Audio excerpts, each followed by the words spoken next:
tem um deste? Sou louca pelo meu. Na verdade, adoro todas as minhas coisas. Já se perguntou de onde vêm todas as coisas que compramos e para onde vão quando nos desfazemos delas? Não conseguia deixar de pensar nisso, por isso quis saber mais sobre o assunto. E os livros diziam que as coisas se deslocam ao longo de um sistema. Da extração para a produção, para a distribuição, para o consumo e para o tratamento de lixo.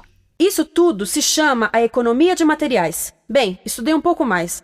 Eu passei 10 anos viajando pelo mundo atrás de pistas de onde vêm as nossas coisas e para onde vão. E sabe o que eu descobri? Esta não é toda a história. Falta muita coisa nessa explicação. Em primeiro lugar, neste sistema parece que está tudo bem, sem problemas. Mas, na verdade, é um sistema em crise, porque trata-se de um sistema linear, e nós vivemos num planeta finito, e não se pode gerir um sistema linear num planeta finito, indefinidamente. Em todas as suas etapas, este sistema interage com o mundo real. A vida real não acontece numa página em branco. Interage com sociedades, culturas, economias, o ambiente, e durante as etapas a vida vai se chocando contra seus limites. Limites que aqui não vemos porque o diagrama está incompleto. Então voltemos atrás para preencher alguns espaços e ver o que falta. Uma das coisas mais importantes em falta são as pessoas. Sim, pessoas. As pessoas vivem e trabalham em todas as etapas desse sistema, onde algumas são um pouco mais importantes que outras, algumas têm maior poder de decisão. Quem são elas? Comecemos pelo governo. Meus amigos dizem que eu devia usar um tanque para simbolizar o governo, e isso é uma realidade em muitos países, e cada vez mais também no nosso. Afinal, mais de 50% dos nossos impostos vão para os militares. Mas vou usar uma pessoa para simbolizar o governo, porque acredito nos valores e na visão de que o governo deve ser das pessoas, pelas pessoas, para as pessoas. A função do governo é olhar por nós, cuidar de nós. Esse é o seu trabalho. Depois vem as corporações. O que leva as corporações a parecerem maiores que o governo é porque elas são maiores que o governo. Atualmente, entre as 100 maiores economias da Terra, 51 são corporações. À medida que as corporações foram crescendo, em tamanho e poder, assistimos a uma pequena mudança no governo, como se estivessem mais preocupados com o bem-estar deles do que com o nosso. Muito bem, então vejamos o que mais falta nessa imagem. Começaremos pela extração, que é uma palavra pomposa para exploração de recursos naturais, que por sua vez é uma palavra pomposa para destruir o planeta. A verdade é que cortamos as árvores, arrebentamos as montanhas para extrair os metais, consumimos toda a água e exterminamos os animais.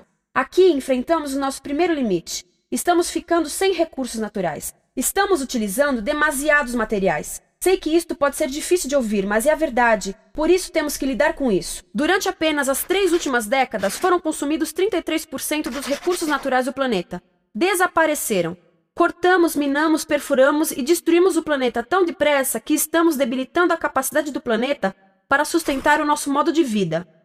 Aonde eu vivo, nos Estados Unidos, resta-nos menos de 4% da nossa floresta original. 40% dos cursos de água estão impróprios para o consumo.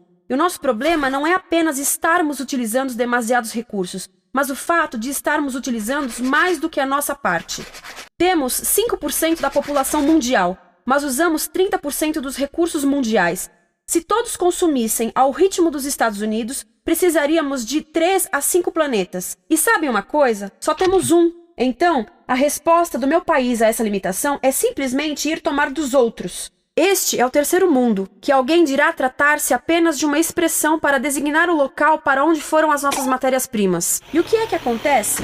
A mesma coisa, destruição do local. 75% das zonas de pesca do planeta estão sendo exploradas ao máximo ou além da sua capacidade. Desapareceram 80% das florestas originais do planeta.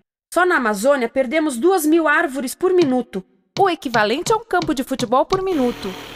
Então, e as pessoas que vivem aqui? Bem, de acordo com esses sujeitos, eles não são donos desses recursos, mesmo que vivam lá há gerações. Não são donos dos meios de produção, nem compram muitas coisas. Nesse sistema, quem não possui nem compra muitas coisas não tem valor. A seguir, as matérias-primas seguem para a produção, onde utilizamos energia para misturar químicos tóxicos com recursos naturais para produzir produtos contaminados com tóxicos. Há atualmente no comércio mais de 100.000 químicos sintéticos. Apenas um punhado foi testado para avaliar o seu impacto na saúde, e nenhum foi testado em relação aos impactos sinérgicos na saúde, ou seja, a interação com todos os outros químicos aos quais estamos expostos diariamente.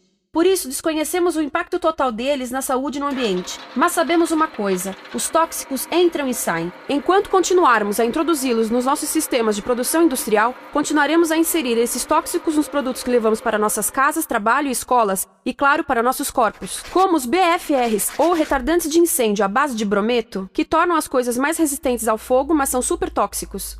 São neurotóxicos, ou seja, tóxicos para o cérebro. O que é que estamos fazendo usando esses químicos? Apesar disso, os usamos em nossos computadores, eletrodomésticos, sofás, colchões e até alguns travesseiros. Sim, pegamos nossos travesseiros, os revestimos com neurotoxinas, levamos para casa e dormimos por 8 horas com eles. Não sei, mas acho que num país com tanto potencial, poderíamos ter uma maneira melhor de evitar que as cabeças peguem fogo à noite. Sabia que essas toxinas vão se acumulando ao longo da cadeia alimentar e se concentram nos nossos corpos? Sabe qual é o alimento do topo da cadeia alimentar com o nível mais elevado de químicos tóxicos? O leite materno. Isto significa que os menores membros das nossas sociedades, os nossos bebês, recebem as maiores doses de químicos tóxicos das suas vidas a partir do leite das suas mães. Não acha que é uma incrível violação? A amamentação deveria ser o mais importante ato humano de nutrição. Deveria ser algo sagrado e seguro. A amamentação continua a ser o melhor e as mães devem amamentar, mas nós deveríamos proteger esse ato. Eles deviam protegê-lo. Eu pensava que zelavam pelos nossos interesses. As pessoas que mais sofrem com esses produtos químicos são os trabalhadores das fábricas. Muitos são mulheres em idade reprodutiva que trabalham com toxinas que afetam a gestação, carcinogênicos e muito mais. Agora eu pergunto, que tipo de mulher em idade reprodutiva trabalharia no emprego deste, exposta a estas toxinas, a não ser uma mulher sem outra alternativa? Essa é uma das maravilhas desse sistema. A erosão dos ecossistemas e economias locais aqui garante um fluxo constante de pessoas sem alternativas. No mundo, há 200 mil pessoas por dia se deslocando de ambientes que as sustentaram ao longo de gerações para cidades, onde muitas vivem em bairros de lata, à procura de emprego, por mais tóxico que seja. Não só os recursos são desperdiçados ao longo desse sistema, mas também pessoas, comunidades inteiras são desfeitas. Sim, as toxinas entram e saem. Muitas delas saem das fábricas em produtos, e muitas mais saem como subprodutos, ou poluição, e estamos falando de muita poluição. Nos Estados Unidos, as indústrias admitem liberar mais de 1.800.000 quilos de químicos tóxicos por ano. Deve ser muito mais, porque isso é o que eles admitem. Trata-se de outro limite, porque quem quer ver e respirar 1.800.000 quilos de químicos tóxicos por ano? Então o que eles fazem? Mudam as fábricas poluidoras para o estrangeiro, para poluir outros países. Mas, surpresa, grande parte dessa poluição volta para nós trazida pelo vento. E o que acontece depois de todos os recursos naturais serem transformados em produtos? Passam por aqui, para a distribuição, o que significa vender todo o lixo contaminado com toxinas o mais rápido possível. Aqui, o objetivo é manter os preços baixos, com as pessoas comprando os produtos em constante movimento. Como eles mantêm os preços baixos? Pagam salários baixos aos trabalhadores das lojas e restringem o acesso aos seguros de saúde sempre que podem. Tudo se resume em exteriorizar os custos. O verdadeiro custo da produção não se reflete no preço. Em outras palavras, não pagamos aquilo que compramos. Outro dia estive pensando nisto. Ia a caminho do trabalho e queria ouvir as notícias. Por isso entrei numa loja para comprar um rádio. Encontrei um pequeno rádio verde engraçado que custava $4,99. Na fila do caixa pensei, como $4,99 podem refletir o custo da produção e transporte desse rádio até ele chegar nas minhas mãos? O metal deve ter sido extraído na África do Sul. O petróleo provavelmente do Iraque. O plástico produzido na China e talvez montado por uma criança de 15 anos numa fábrica do México. $4,99 não paga nem o aluguel do espaço ocupado na prateleira, nem parte do salário do empregado que me atendeu, ou as viagens de navio e caminhão que o rádio fez. Foi assim que eu percebi que eu não paguei o valor do rádio. Então, quem pagou? Estas pessoas pagaram com a perda do espaço dos seus recursos naturais. Estas pagaram com a perda do ar puro, com o aumento de doenças como asma e câncer. As crianças do Congo pagaram com o seu futuro, pois 30% delas abandonam a escola para trabalhar nas minas de coltan, um metal que usamos em aparelhos eletrônicos baratos e descartáveis. Estas pessoas pagaram por não ter direito ao seguro de saúde. Ao longo desse sistema, pessoas contribuíram para que eu comprasse o rádio por $4,99, mas essas contribuições não são registradas por nenhum contabilista. É isto que eu quero dizer com exteriorizar o verdadeiro custo de produção. E isso nos leva à seta dourada do consumo. O coração do sistema, o motor que impulsiona.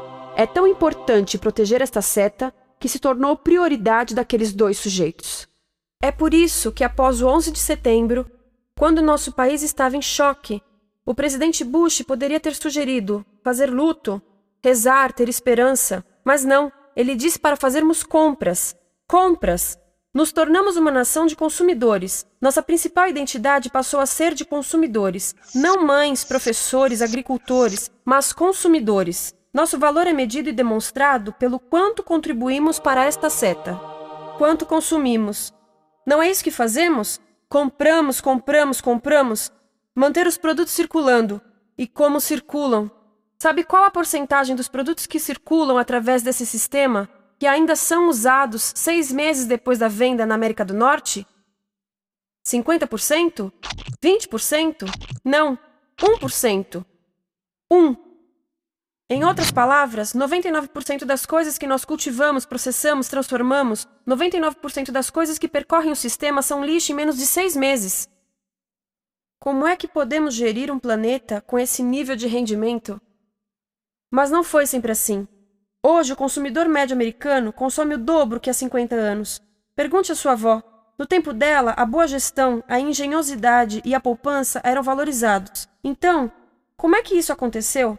Bem, não aconteceu simplesmente. Foi planejado. Pouco depois da Segunda Guerra Mundial, estes sujeitos estudavam a forma de impulsionar a economia. O analista de vendas Victor Lebow articulou a solução que se tornaria a norma de todo o sistema. Ele disse: a nossa enorme economia produtiva exige que façamos do consumo a nossa forma de vida, que tornemos a compra e uso de bens em rituais, que procuremos a nossa satisfação espiritual, a satisfação do nosso ego no consumo. Precisamos que as coisas sejam consumidas, destruídas, substituídas e descartadas a um ritmo cada vez maior. O conselheiro econômico do presidente Eisenhower disse: o principal objetivo da economia americana é produzir mais bens de consumo. Mais bens de consumo? O nosso principal objetivo?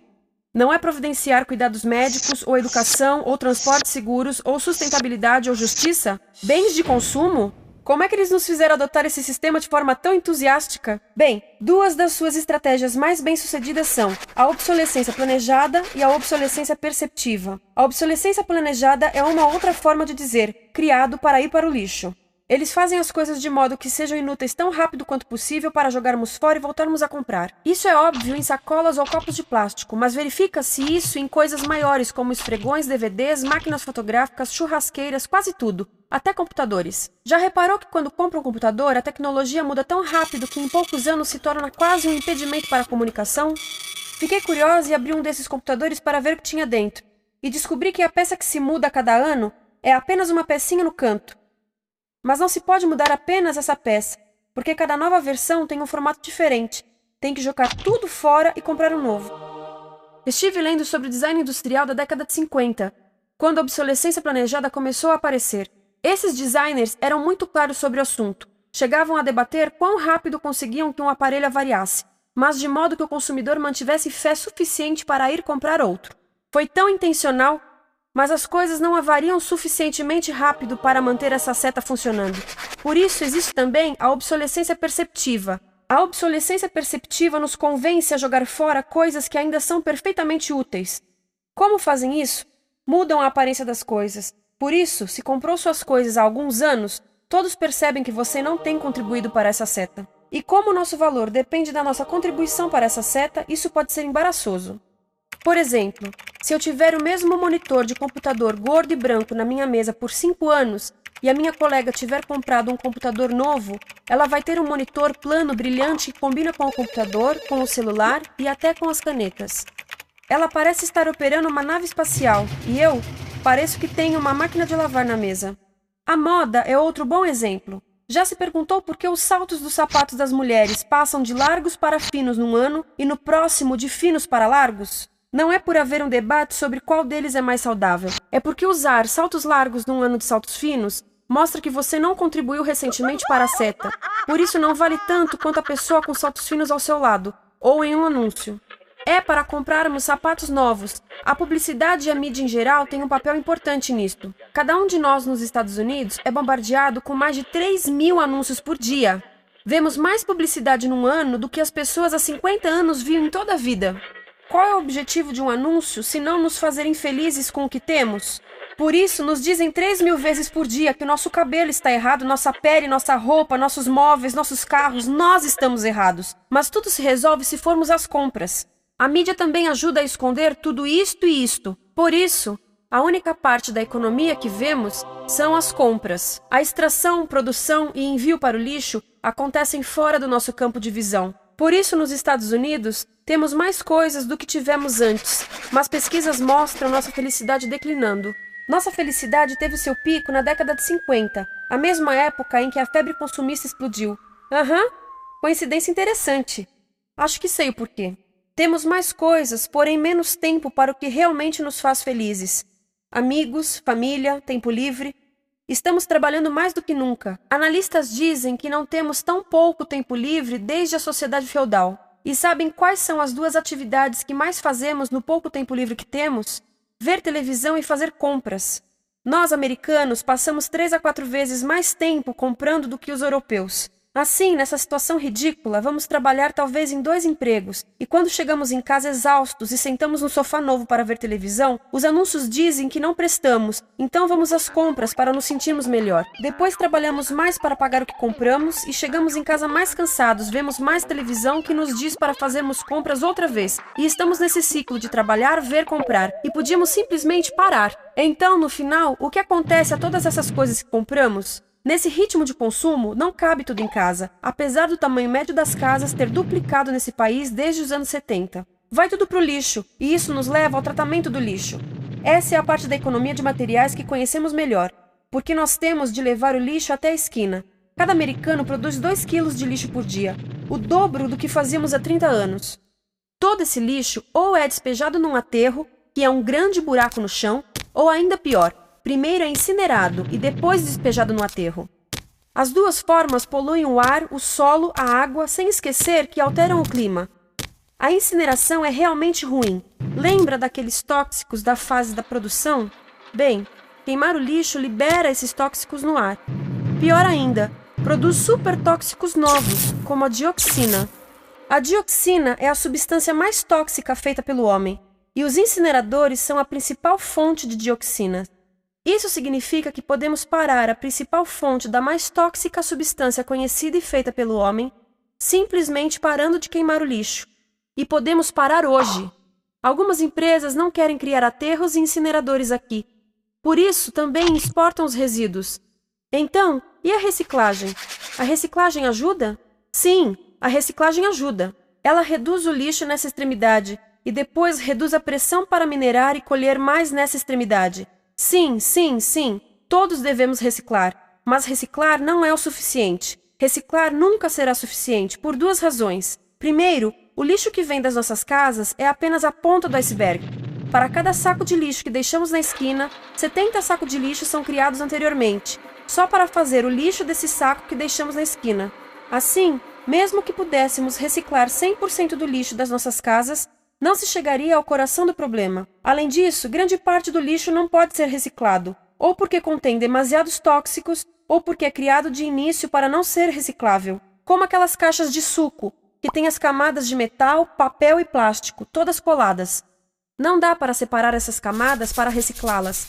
Como se vê, é um sistema em crise. Por todo o percurso, estamos batendo em limites, do clima em mudança ao decréscimo da felicidade. Simplesmente não está funcionando. Mas a parte boa de um problema tão generalizado é haver tantos pontos de intervenção. Há pessoas trabalhando aqui salvando florestas, e aqui na produção limpa. Pessoas trabalhando em direitos do trabalho, em comércio justo, em consumo consciente, no bloqueio de aterros e incineradores. E muito importante, em recuperar o nosso governo, para que seja realmente pelas pessoas e para as pessoas. Todo esse trabalho é criticamente importante, mas as coisas vão realmente começar a se mover quando enxergarmos as ligações, quando enxergarmos o panorama geral. Quando as pessoas ao longo do sistema se unirem, poderemos reivindicar e transformar esse sistema linear em algo novo, um sistema que não desperdice recursos ou pessoas, porque aquilo de que precisamos nos livrar é da antiga mentalidade de usar e jogar fora. Há uma nova escola de pensamento nesse assunto, e é baseada em sustentabilidade e equidade, química verde, 0 resíduos, produção em ciclo fechado, energia renovável, economias locais vivas, já está acontecendo. Há quem diga que é irrealista, idealista, que não pode acontecer. Mas eu digo que quem é irrealista são os que querem continuar pelo velho caminho. Isso é que é sonhar. Lembre-se que a velha forma não aconteceu por acaso. Não é como a gravidade que temos que conviver. As pessoas a criaram, e nós também somos pessoas. Por isso, vamos criar algo novo.